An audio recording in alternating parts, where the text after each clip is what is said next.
All right, good afternoon, everyone. I hope you can all hear me. I don't have the same capability of projecting my voice as everyone else here, but never mind. So my name is Clementine Chambon. I'm a postdoc in the chemical engineering department here at Imperial. And just to give you a little bit of context to my work on rural electrification, I spent the last 4 years looking at how to convert biomass, waste biomass, into forms of low carbon fuels and electricity. And then, being quite an impatient person, decided to focus my energy on figuring out how to get biomass gasification as well as other renewables deployed specifically in those areas which at the moment are not really getting enough of them, which is to say rural or remote areas of India. So my talk will focus on how we can accelerate the adoption of renewable mini-grids in India. So let's take a look first at the challenge that we face. So a statistic that's often quoted is that over 1 billion people in the world still lack access to electricity globally. So of course, that's a small subset of the problem. One statistic that we don't quote a lot is that over 3 billion people face unreliable and intermittent supply. And actually that has a huge impact on economies and slowing down people's ability to engage in income-generating activities. And as a result of that, they're forced to rely on traditional fossil fuels. And those are primarily diesel for things like generators and motors in irrigation, in small businesses, as well as kerosene at the household level. And what that does is that is extremely expensive, essentially. So it forces people to spend up to 30% of their income on these fuels, which entrenches not only energy poverty, but also poverty itself. And the sort of irony here is that in these remote rural places, which are mostly in India and in sub-Saharan Africa, we find that there's also, ironically, an abundance of renewable energy. So, generally very high solar radiation and a huge amount of agricultural waste. For example, this photo you can see, which I took a few months ago in the state of Uttar Pradesh, of farmers burning their waste after the sugarcane harvest. But that's extremely common and obviously contributes to, making the climate problem even worse. So the challenge that we face is how we can rapidly expand energy access while simultaneously being able to decarbonize the growth trajectory of countries like India, which is the focus of my research because it is the largest off-grid market in the world.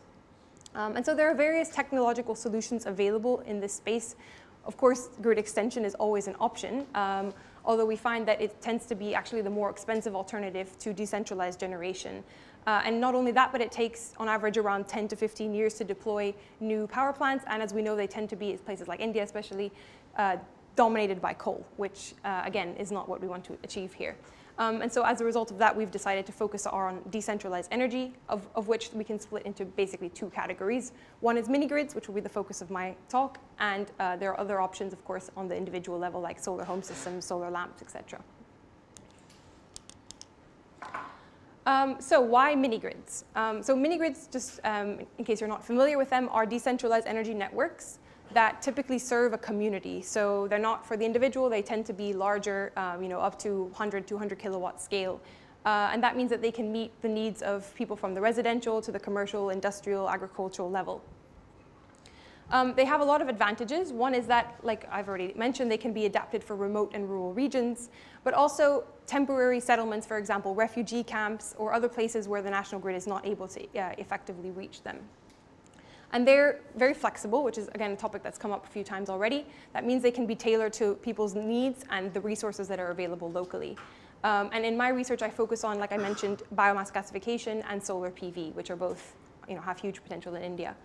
And they can be designed in a very robust way so that they can effectively meet the needs of users, not just for the few years until the grid comes, but generally these systems have a lifetime of 20 to 25 years.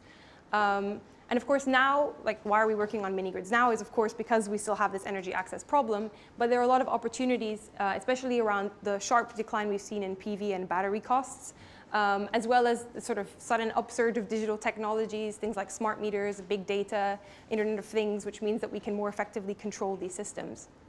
And there's an opportunity here to leapfrog the expansion of the centralized coal grid and instead move directly into decentralized generation, whilst also, of course, having an impact on rural development and our climate goals. But the risks of mini-grids, well, of course, there are a number which I won't touch on around policy and that kind of thing. But on the technical side, one of the risks is that these have a fairly high initial cost, which often can't be met by the consumers themselves because they tend to have a low ability to pay. And because of their long lifetime, there is the risk of stranded assets, which means that we need to be really smart about how we actually design them.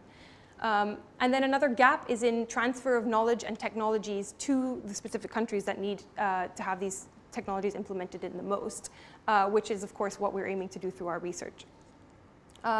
So again, just to sort of summarize the importance of mini-grids in the climate sort of mitigation strategy of India and also the world, Sustainable Energy for All estimates that 40% of the connections that we still need to make to achieve universal electrification will come from mini-grids. So how are we actually endeavoring to meet these challenges? Well, the first thing to note is that rapidly expanding energy access relies on really good data. So it relies on understanding what kind of needs consumers have, not only now in a situation where they might not already be using electricity, but what they're going to do in the next 10 to 15 years. So one of the ways of finding out about that is to do surveys and data collection, partly through face-to-face interaction, but also, of course, it can be done electronically through smart meters, which we're also involved in.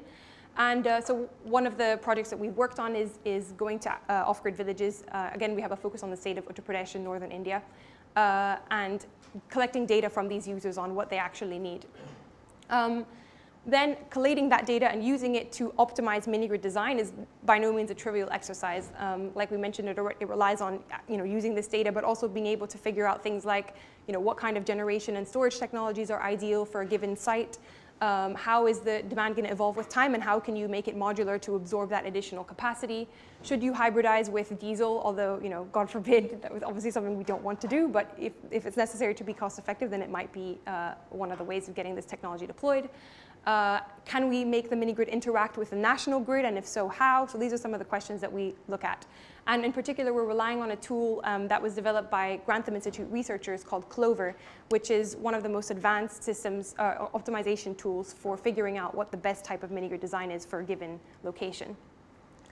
And of course, it also means that we need to be engaging with not only businesses, but also NGOs on the ground to have a better understanding of the community's needs, as well as governments to figure out how mini-grids will fit into their policy in the long term. And another aspect of my work has been to be involved with a social enterprise that I founded, which is called Oorja. And that aims to actually engage in implementation of these mini-grids and get feedback from a concrete installation to be able to see whether it effectively met people's needs, how it can be further improved, and of course also to give data, for example, through smart meters on how to improve their design in the future. So here you can see some of the research that we've been involved in Uttar Pradesh. So this is a state in northern India with around 200 million people. So if it was a country, it would be something like 6th, 7th biggest country in the world. It's very densely populated, which is ideal for mini-grids, and very under-electrified. So yeah, on the one side, we've been engaged in quite a lot of techno-economic modeling, so basically the theory behind mini-grids. And there we look at the data that we've gathered from smart meters. We don't only look at residential needs, we look at embedding income-generating activities, for example, around irrigation or agro-processing, which are actually the backbone of the rural Indian economy in many places. And then we feed all of this data into the models that we have built and are constantly optimizing, and look at what is the optimal system size here. What level of integration will we need with the national grid, and how can we do that from a business model perspective? What is the system cost going to be? And a very key part of this, the question is, how many tons of CO2 are we actually going to mitigate if you take into account the embedded cost of the system over its full lifetime? And of course, we reference that with respect to people's current use of diesel and kerosene. So here you can see like a typical output of the Clover model, which tells you essentially, in this case, if you're comparing a biomass gasification system with a PV and a hybrid of those two, what is the most cost-effective one? And in the case of this sample village, which was consisting of a mill and 100 households, a PV-dominated system is the most cost-effective. But once you add in other income-generating activities, commercial uses, and so on, then that picture can change quite considerably. And so that's why we need these advanced models to tell us what is the smartest design. So that's the theory. And then in practice, how do we actually make these cost-effective, and so that we can reproduce them and make this mini-grid model very scalable? And that's where we've been collaborating with Oorja. So this is a company based in India, like I mentioned, that has been, so a lot of our work has relied on, like we said, data, so a lot of demand mapping, forecasting. Last year, we installed a 10 kilowatt solar PV project in an off-grid village, which right now is serving around 50 households and 20 farmers. and that's for irrigation. So that's already giving us some very valuable data on what is the actual electricity consumption and how is it evolving with time. And you'd be surprised at how quickly you see changes in people's behavior and how quickly they adopt other forms of ways of generating income. So for example, new shops that pop up and people extending their use to new crops that they were not able to grow before and so on, and very rapidly having quite a significant impact on the local economy. And of course, simultaneously, even though we don't have all of the data we'd like on this yet, but seeing a decline in their use of fossil fuels, which is of course very promising. Like I mentioned, we've been involved in a smart metering project, again, through the Grantham Institute, where we've been collecting data on some of these end users to see their use over time, and also get a much clearer idea of how these systems actually perform when they're left in an off-grid environment. And then a key piece of this is, so it's all very nice to install a mini-grid, but you then have to maintain it for its full lifetime. So an important part of our work has also been how can you effectively train people from a very semi-skilled background so that they are able to effectively take over the maintenance and operations and customer interaction over the period of the activity of the mini-grid. So from that, although this is still in the early stages of getting results, we've been able to see already how can we make these more cost-effective in the future. What are the key challenges for, this is of course a solar mini-grid, so if we were to implement a biomass gasification mini-grid, that would add a lot more challenges around the maintenance of the mini-grid. So what are going to be the key performance constraints here around maintenance, around robustness, around automation, for this to be something that's economically viable?